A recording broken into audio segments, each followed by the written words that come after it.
Hello नमस्कार दोस्तों, स्वागत है आपका आज के मुख्य समाचारों की वीडियो में। जी हां दोस्तों, आपको यहां पर देखने को मिलेंगी सुबह से लेकर शाम तक की तमाम बड़ी खबरें, मुख्य समाचार, ब्रेकिंग न्यूज अपडेट्स के रूप में। तो दोस्तों आपसे रिक्वेस्ट है इस वीडियो को ज़्यादा से ज़्यादा लाइक और शेयर करें। तो दोस्तों सीधे चलते हैं आज की पहली बड़ी खबर की ओर। प्रधानमंत्री मोदी ने महामारी पर मंत्रियों अधिकारियों के साथ की बैठक, 5 राज्य बने बड़ी चिंता।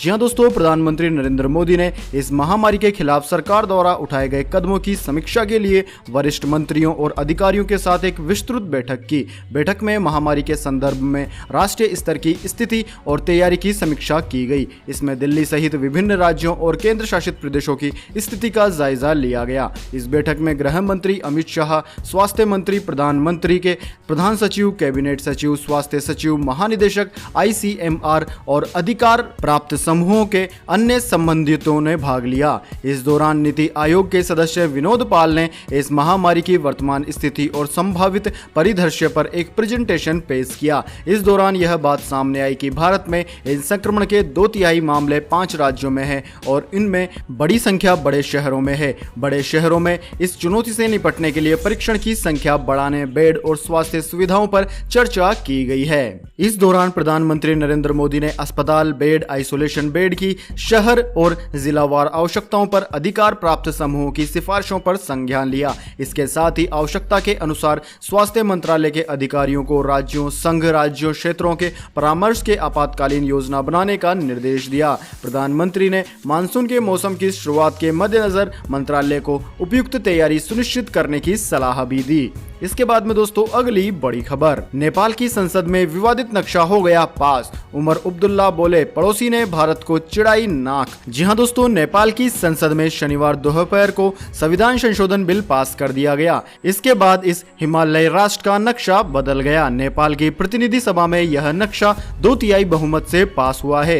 नेपाल की संसद में पास हुआ यह नक्शा विवादित है, जिसमें कि भारत के 3 इलाके लिथियाधुरा, काला पानी और लिपुक लेक भी शामिल किए गए हैं। भारत ने 20 मई को इस नक्शे को खारिज करते हुए इस अनुचित मानचित्र संबंधी दावा बताया था। नेपाल के इस संविधान संशोधन के बाद जम्मू कश्मीर के पूर्व मुख्यमंत्री उमर अब्दुल्ला ने ट्वीट किया कि नेपाल ने वाकई आज भारत की नाक चढ़ा दी है। इसके बाद में दोस्तों अगली बड़ी खबर, पेटीएम पोस्टपेड पर कर सकते हैं 1 लाख रुपए तक की खरीदारी, इस महामारी काल में दी बड़ी सुविधा। जी हां दोस्तों, मोबाइल वॉलेट कंपनी पेटीएम ने अपने ग्राहकों के लिए इस महामारी के काल में एक बड़ी सुविधा को लॉन्च किया है। इस सुविधा के जरिए ग्राहक बिना भुगतान किए 1 लाख रुपए तक की खरीदारी कर सकते हैं। हालांकि उनको अगले महीने बिल की राशि का भुगतान करना ही होगा। पोस्टपेड सर्विस किराना और अन्य मोबाइल ऐप्स पर भी काम करेगी। इसके साथ ही कंपनी ने बड़े स्टोर्स के साथ भी टाई अप किया है। इस सुविधा का फायदा नजदीक के दुकानदारों से किराने के सामान, दूध और दूसरे जरूरी सामान खरीदने में किया जा सकता है। कस्टमर्स इन सामानों को Haldiram, Apollo pharmacy, Croma, shopper stop जैसे स्टोर से भी खरीद सकते हैं। इनके साथ कंपनी ने टाई अप किया है।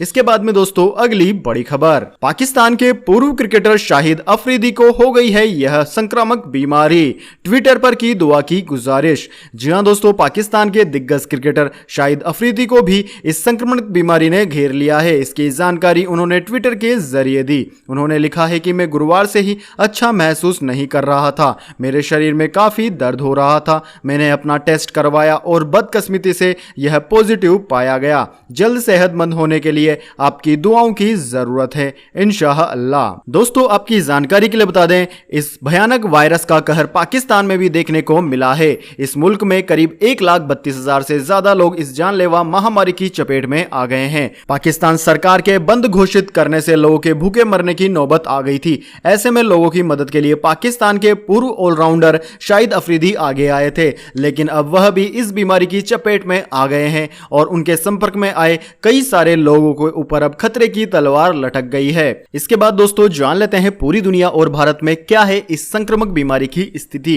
तो दोस्तों पूरी दुनिया की बात करें तो पूरी दुनिया में अब तक इस बीमारी के 74,10,000 से ज्यादा मामले सामने आ चुके हैं, जिनमें से 4,20,000 से ज्यादा लोगों की जान जा चुकी है। दोस्तों इस बीमारी से सबसे ज्यादा प्रभावित देश की बात की जाए तो उसमें अमेरिका का नंबर सबसे ऊपर आता है, जहां पर 20,90,000 से ज्यादा मरीज हैं, जिनमें से 1,17,000 के के करीबन लोगों की जान चली गई है। इसके बाद में ब्राजील का नंबर आता है जहां पर 9 लाख के आसपास मरीज हैं और 41,000 से ज्यादा लोगों की जान चली गई है। इसके बाद में दोस्तों Russia, United kingdom, Spain, Italy, Peru, Germany आदि का नंबर आता है। इसके बाद दोस्तों अब जान लेते हैं क्या है भारत की स्थिति। तो दोस्तों भारत की कुल बात की जाए तो भारत में कुल मिलाकर इस वक्त तक 3,20,000 से ज्यादा मरीज सामने आ चुके हैं, जिनमें से 9,000 के लगभग लोगों की जान चली गई है। दोस्तों भारत में सबसे ज्यादा प्रभावित राज्य महाराष्ट्र है जहां पर 1 लाख से ज्यादा मरीज हैं और सबसे ज्यादा प्रभावित शहर की बात की जाए तो उसमें मुंबई का नाम सबसे ऊपर आता है जहां पर 55,000 से ज्यादा मरीज हैं।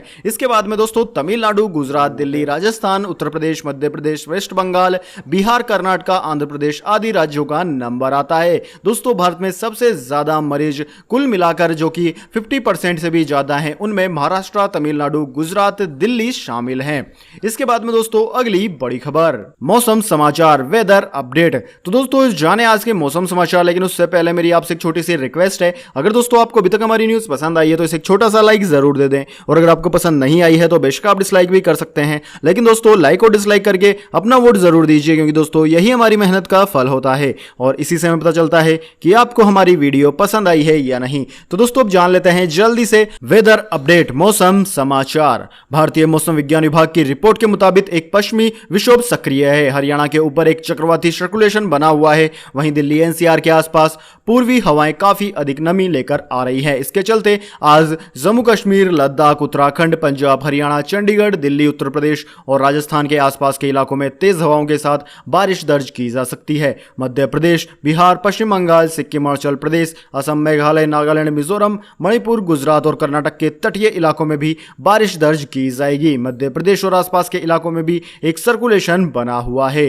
दोस्तों भारतीय मौसम वैज्ञानिक समरजीत चौधरी के मुताबिक दिल्ली और एनसीआर सहित आसपास के इलाकों में हवाएं काफी नमी लेकर आ रही है। भारतीय मौसम विज्ञान विभाग के मुताबिक आज यानी कि 14 जून को उत्तराखंड, उत्तर प्रदेश, राजस्थान, झारखंड, पश्चिम बंगाल, सिक्किम, अरुणाचल प्रदेश, असम, मेघालय, नागालैंड, मणिपुर और मिजोरम में तेज हवाओं के साथ भारी बारिश की संभावना है। राजस्थान के कुछ हिस्सों में आज बेहद गर्म हवाएं दर्ज की जा सकती है। दोस्तों बात करें मानसून की तो मौसम विज्ञान विभाग की रिपोर्ट के मुताबिक दक्षिणी पश्चिमी मानसून मध्य प्रदेश, तेलंगाना, विदर्भ, छत्तीसगढ़, बंगाल की खाड़ी, अरुणाचल प्रदेश, असम, मेघालय, ओडिशा और पश्चिम बंगाल के कई हिस्सों तक पहुंच चुका है। मानसून की आगे बढ़ने की रफ्तार अच्छी है। ऐसे में जल्द ही यह अन्य राज्यों तक भी पहुंच जाएगा। नॉर्दर्न लिमिटेड ऑफ मानसून भी काफी तेजी से आगे बढ़ रहा है। यह बीड, वर्धा, रायपुर, संभलपुर, वर्धमान और सिलीगुड़ी तक पहुंच चुका है।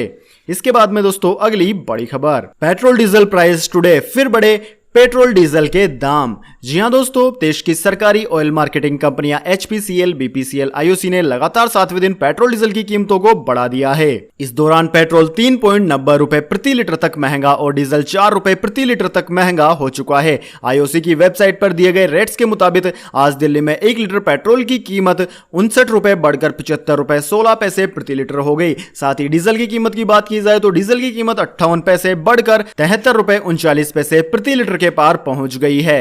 इसके बाद में दोस्तों अगली बड़ी खबर, महाराष्ट्र की गठबंधन सरकार में दरार, कांग्रेस नेता करेंगे मुख्यमंत्री उद्धव ठाकरे से मुलाकात। जी हां दोस्तों, महाराष्ट्र की गठबंधन सरकार में तनाव के संकेत दिख रहे हैं। गठबंधन की 3 सहयोगियों में से एक कांग्रेस प्रमुख निर्णय लेने की प्रक्रिया और महत्वपूर्ण बैठकों में खुद को शामिल कराने का प्रयास कर रही है। पार्टी के एक सूत्र ने शनिवार को बताया कि प्रदेश कांग्रेस के नेता इस पर और कुछ अन्य विषयों पर चर्चा करने के लिए मुख्यमंत्री उद्धव ठाकरे से अगले हफ्ते मुलाकात कर सकते हैं। कांग्रेस के एक नेता के मुताबिक मुख्यमंत्री एनसीपी अध्यक्ष शरद पवार से इस वैश्विक महामारी और चक्रवात निसंग से प्रभावित लोगों को राहत देने समेत अन्य मुद्दों पर चर्चा कर रहे हैं। उन्होंने कहा कि इससे ऐसी भावना पैदा हो रही है कि प्रदेश कांग्रेस को अलग थलग कर दिया गया है। कांग्रेस के एक मंत्री ने कहा कि कुछ मुद्दों को लेकर पार्टी के अंदर नाराजगी है, जिस पर हम मुख्यमंत्री के साथ चर्चा करना चाहते हैं और उन्हें सुलझाना चाहते हैं। यानी कि दोस्तों, महाराष्ट्र की महाअघाड़ी सरकार अब खतरे में है, उनमें फूट डलना चालू हो गई है। इसके बाद में दोस्तों अगली बड़ी खबर, बंद के चलते अफगानिस्तान की मशहूर मस्जिद में 1000 से ज्यादा कबूतरों की भूख से हो गई है मौत। जी हां दोस्तों, फैल रही महामारी का कहर सिर्फ इंसानों पर ही नहीं बल्कि अन्य जीव जंतुओं को भी झेलना पड़ रहा है। ऐसा ही एक मामला अफगानिस्तान से सामने आया है। दोस्तों, अफगानिस्तान की एक मशहूर मस्जिद में पाले गए सफेद कबूतरों में से करीब 1000 की भूख से मौत हो गई है। ये कबूतर मस्जिद में पाले गए थे और इस महामारी के संक्रमण के चलते जारी बंद में इन्हें दाना नहीं मिल पा रहा था। बंद में मस्जिद खोलने की अनुमति नहीं थी, जिसकी सजा इन कबूतरों को मिली। एक न्यूज चैनल की रिपोर्ट के मुताबिक इस महामारी के बंद के कारण मस्जिद लंबे समय से बंद रही, जिस कारण इन पक्षियों को दाना नहीं मिला और इन्होंने भूख से दम तोड़ दिया। वैसे दोस्तों, कमेंट करके बताइए कि आपके आसपास ऐसी कौन सी घटना घटी जो कि इस महामारी की वजह से हुई है। कमेंट करके जरूर बताएं। इसके बाद में अगली बड़ी खबर, करोड़ों सेविंग खाता धारकों के लिए 30 जून के बाद बदल जाएगा जरूरी नियम। जी हां दोस्तों, मार्च के अंतिम सप्ताह में पहली बार देश भर में बंद के ऐलान के बाद वित्त मंत्री निर्मला सीतारमण ने करोड़ों बैंक अकाउंट होल्डर्स के लिए एक खास ऐलान किया था। वित्त मंत्री ने 24 मार्च को प्रेस कॉन्फ्रेंस में बताया था कि किसी भी बैंक सेविंग अकाउंट में 3 महीनों के लिए औसत न्यूनतम बैलेंस रखने की अनिवार्यता नहीं होगी। यह अप्रैल, मई और जून के लिए लागू हुआ था। अभी तक वित्त मंत्रालय या किसी भी बैंक की तरफ से इस बारे में स्पष्टता नहीं मिली है कि इस छूट को आगे भी बढ़ाया जाएगा या नहीं। सरकार के इस फैसले का मतलब था कि अगर 3 महीनों के दौरान किसी बैंक अकाउंट में औसत न्यूनतम बैलेंस नहीं रहता है तो बैंक इस पर पेनल्टी नहीं वसूलेगा।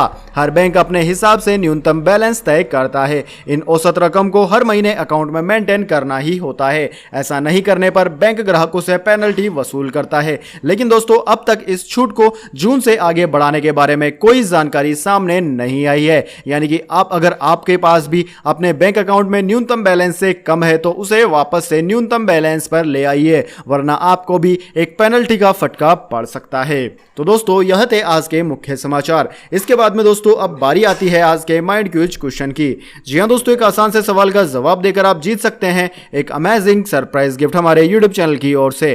तो दोस्तों, आज का माइंड क्विज क्वेश्चन आपकी स्क्रीन पर आ चुका है। भारतवर्ष का पहला चक्रवर्ती सम्राट कौन था? जी हां दोस्तों, अगर आप जानते हैं भारत के पहले चक्रवर्ती सम्राट का नाम तो जल्दी से कमेंट बॉक्स में उनका नाम लिख दीजिए। अगर दोस्तों आपका जवाब होता है एकदम सही और आप चुन लिए जाते हैं लकी विजेता के रूप में, तो आपको मिलेगा एक अमेजिंग सरप्राइज गिफ्ट हमारे यूट्यूब चैनल की ओर से। तो दोस्तों, जल्दी से अपना उत्तर कमेंट बॉक्स में लिख दीजिए, वीडियो को लाइक कर लीजिए और चैनल को सब्सक्राइब करके बेल आइकन भी दबा लीजिए। धन्यवाद। वंदे मातरम। जय हिंद, जय भारत।